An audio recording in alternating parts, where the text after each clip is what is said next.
I worked in government for a while, and remember working to the minister that the first letter a minister receives is often considered from a crank. Two letters on the same subject is just a coincidence, but 3 letters represents the full force of public opinion. So Janet, are you writing letters to politicians? How did you turn people's minds around? Well, I'm actually quite old, but I'm convinced that the internet is going to be a fantastic way for people to change the world. I receive every morning 4 emails from organisations around the world, which are, one is called Mums Rising, and I don't know how they found me, but it's obviously women in America very concerned at the moment about the healthcare system. And they send millions of these emails, and they will say, we need to put an ad in tomorrow to say to Mr. Obama that we need more national parks. We need $5 from 200,000 people, and they will get it. So I think that sort of thing. But yes, I think I'm regarded as a sort of left-wing loony by most of the politicians in Australia. So they see me coming and they think, here we go again. But I think that in Western Australia, I talked about Kings Park and the protest about taking a part of Kings Park, and it probably would have only been 2 or 3 acres, to provide a swimming pool and a parking area for the Commonwealth Games in 1960. We're 50 years from 1960, but no politician in Western Australia would dare say, we'll take 2 square inches of Kings Park, because they've had the message loud and clear that the people support Kings Park and they will not have it tampered with. So I think starting with children and communities getting to support your parks, and politicians, you know, they're supposed to lead us, but in fact they don't, they follow. There was a great quote, I am the people's leader and therefore I must follow them. If the politicians know that the people think your parks are important, they suddenly will decide, yes, it's an interesting idea. I mean, David, South Africa is very much the birthplace of democracy in Africa. I mean, do you have any advice about mobilizing communities to influence politicians and change for the better in terms of parks? Yeah, it starts also with the constitutional dispensation. Our constitution, Section 24 of that constitution, actually guarantees South African citizens to a healthy environment, but it also says an appropriate law of Parliament will then define how that is done, and hence we come into existence, and other agencies.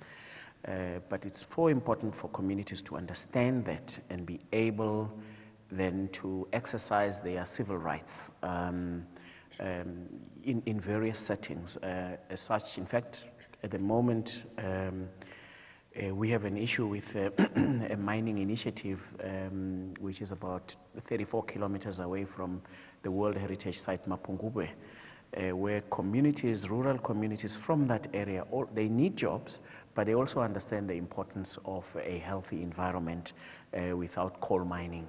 And as such, there are petitions from that level flowing into the local municipalities, to the provincial government and the state president. So it's important to educate communities, but also give them the space to play their role. 3 or 4 letters of complaint, it's really no vote of, it's not a vote of no confidence in the administration or in the leadership of the parks, but it should be seen as a strength, and we should embrace those kind of props, because they help us to up our ante and do it better.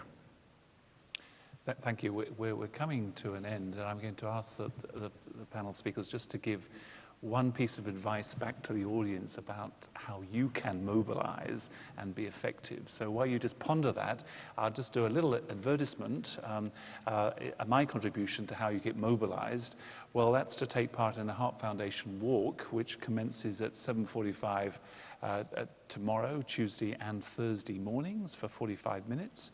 And the group will meet on Clarendon Street, out of the front of the centre. And if you're interested for further details, please contact the registration desk. So that's an early morning walk for the more athletic members of this conference. So Gil, what sort of, do you have one message you might give this audience about moving forwards? Yeah, I think that not to give up. I think that is very, very important to have a vision. But vision alone, if you don't work at it, then vision it creates frustration. But if you work and work and work, but you don't have a vision, then you generate chaos. But if you have the vision and a lot of work, you're going to be able to transform. The other thing is that there are wonderful examples. This is not like the computer that you copy-paste, but adapt and paste. And I'm being very selfish when I say, you know, I hope that Melbourne continues to improve its parks and open spaces, because you are never finished. And you are pushing the limits, you are pushing the goal line, so you are pushing the whole world. So I think a lot of these things are taking place. So I think that, and I want to congratulate the organizers of this conference, because as you take a look at the hundreds of options that are throughout the week, they are magnificent. And we have to remember that this week is to think and talk about walking and about parks and to re-energize the batteries. But next week, we got to go back to our works and walk the talk. So vision, David, how about you? No task is too big for anyone. And it is by inspiring our communities and walking with them, working with them, and also sharing their joys and sorrows that we are going to win this war. It's not going to be an easy walk in the park, but it is going to be quite an effort. All that it needs is for people to give it a chance. So keep the faith. Nothing is too big. Yeah. And Janet? Well, all of the above, but I would add education, because I think that if children are introduced to national parks when they're young, if they're introduced to the idea of caring for the environment when they're young, if they're introduced to experiences in the natural world when they're young, they will demand that they be able to do that for the rest of their lives. So like David, I was a science and maths teacher, so I'm a great believer in education. And starting with the young and basically mobilizing the next generation. One of my favorite authors is Mark Twain, and he said that even if you're on the right track, you will get run over if you just sit there. I think we've heard this afternoon that our three speakers are certainly not sitting there. They're very much on the right track and moving forwards. And I guess that's the message for us, to have the vision, the energy, nothing is too big, and to invest in building the next generation. So please will you thank our three speakers, Janet Holmes-Accord, Gil Peñalosa, and David Mbunda.